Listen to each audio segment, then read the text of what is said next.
Pertama-tama Pak Guru mau bertanya dulu, siapa di sini yang pernah sakit perut? Saya, Pak. Baik sudah. Nah, hari ini kenapa Pak Guru tanya? Hari ini ada kaitannya dengan pertanyaan yang Pak Guru tanyakan tadi. Hari ini kita akan membahas tentang sistem pencernaan pada manusia. Nah, kenapa Pak Guru tanya yang sering sakit perut? Itu ada kaitannya nanti ya. Oke. Yang pertama dulu, Pak Guru punya gambar di sini. Pak Guru sudah gambar. Kira-kira gambar apa ini? Sistem pencernaan manusia. Kemudian ini gambar apa? Lambung. Oke. Jadi hari ini kita akan mempelajari tentang organ tubuh manusia, yaitu sistem pencernaan pada manusia. Nah, sekarang saya bagi kalian 4 kelompok seperti ini, 2 kelompok yang terdiri dari 4 orang. Ya. Sebelum itu, di sini ada organ alat pencernaan pada manusia. Yang pertama itu kita akan mempelajari tentang alat pencernaan makanan. Yang kedua tentang gangguan alat pencernaan, serta yang terakhir yaitu bagaimana cara kita memelihara kesehatan dari alat pencernaan yang kita miliki. Pertama-tama itu ada alat pencernaan manusia. Alat pencernaan manusia itu dimulai dari mulut. Setelah mulut itu ada kerongkongan. Setelah kerongkongan ada namanya lambung. Setelah lambung ada yang namanya usus 12 jari. Ada yang namanya usus halus, ada yang namanya usus besar, ada skrotum, dan yang terakhir anus. Ya. Pertama, tentang alat pencernaan manusia, saya jelaskan satu persatu. Dengarkan. Makanan yang kita makan itu masuk melalui apa? Mulut. Oleh mulut dikunyah, setelah lumayan halus masuk ke yang namanya kerongkongan. Di dalam kerongkongan itu ada yang namanya gerak peristaltik namanya. Gerak peristaltik. Apa fungsinya? Fungsinya itu untuk menghancurkan makanan yang masih besar. Ya. Jadi makanan itu setelah halus dikunyah itu dihancurkan lagi di kerongkongan. Setelah di kerongkongan makanan itu sudah hancur, langsung ke lambung. Di lambung itu yang namanya ada namanya getah lambung. Nah, oleh getah lambung itu makanan itu yang sudah hancur diperhalus lagi sehingga menjadi seperti bubur. Ya, seperti bubur. Kalau sudah seperti bubur, maka makanan itu akan diteruskan ke yang namanya usus 12 jari. Oleh usus 12 jari diteruskan lagi ke yang namanya usus halus. Nah, di dalam usus halus ini makanan yang kita makan itu diserap oleh tubuh menjadi energi.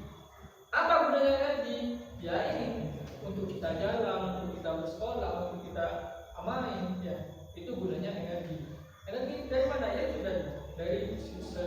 dari sari makanan yang diserap oleh usus halus. Setelah itu, kalau sari makanannya sudah habis, berarti kan tinggal ampasnya. Ya. Nah, ampas itu kemudian oleh usus halus diantarkan ke yang namanya usus besar. Oleh usus besar disaring. Ampas itu disaring, diteruskan ke yang namanya skrotum. Ya. Setelah itu, baru dikeluarkan lewat anus yang berbentuk feses. Ya. Itu rangkaian dari alat pencernaan manusia. Kemudian yang kedua ada yang namanya gangguan alat pencernaan. Gangguan alat pencernaan itu ada salah satunya gigi berlubang, diare, dan emah. Ya, emah. Gigi berlubang, apakah masuk dari gangguan alat pencernaan? Masuk. Karena alat pencernaan itu dimulai dari mulut. Di dalam mulut ada yang namanya gigi. Ketika gigi kalian berlubang, maka itu akan menimbulkan rasa sakit sehingga tidak bisa akhirnya apa? Kalian mau makan susah, ya kan?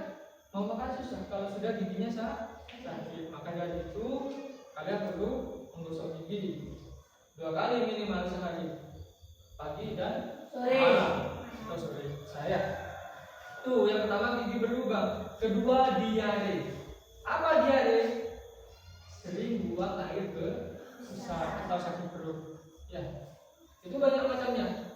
Ada ini, diare merupakan gangguan alat pencernaan yang menyebabkan penderita mengalami buang air besar secara terus-menerus. Ya, penyakit ini disebabkan karena makanan yang kita makan itu tidak terjaga kebersihannya. Misalnya kalian beli makanan yang sembarangan misalnya, itu bisa menyebabkan kalian diare.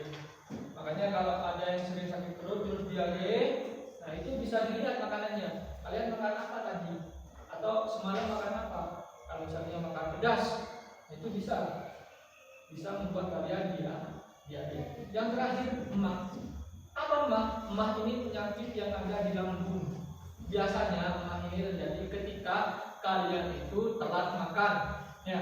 Yang seharusnya makan maksimal pagi itu jam 9, kalian jam 10. Tiap kali jam 10 makan.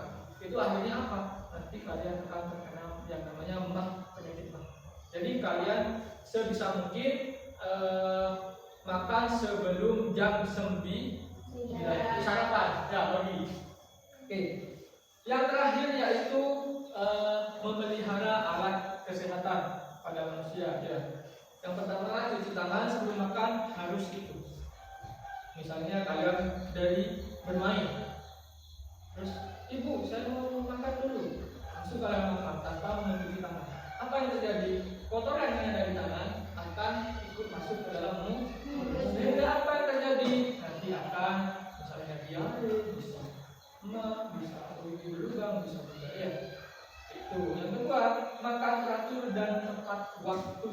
Nah, jadi kalau pagi sarapan sebelum jam 9 misalnya, pulang sekolah sebelum berangkat sekolah madrasah makan, terus sebelum ngaji atau selesai ngaji jam 6 atau jam 7 itu makan lagi.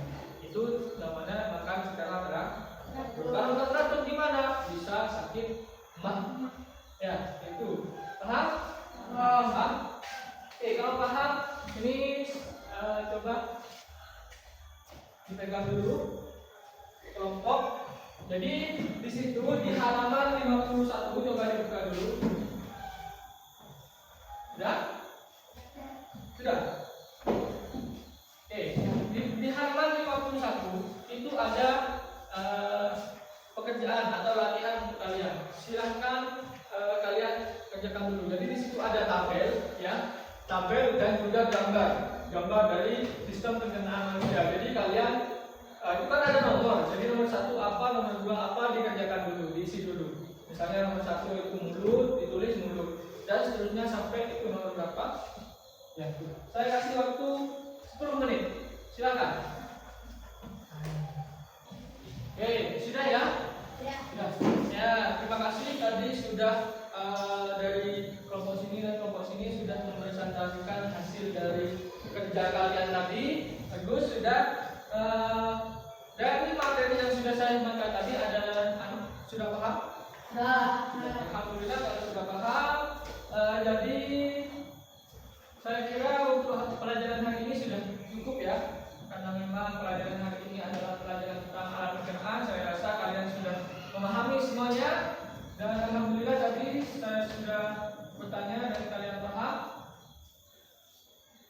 Jadi jangan lupa belajar di rumah, pelajari apa yang sudah dipelajari hari ini ya, agar kalian tidak lupa ya.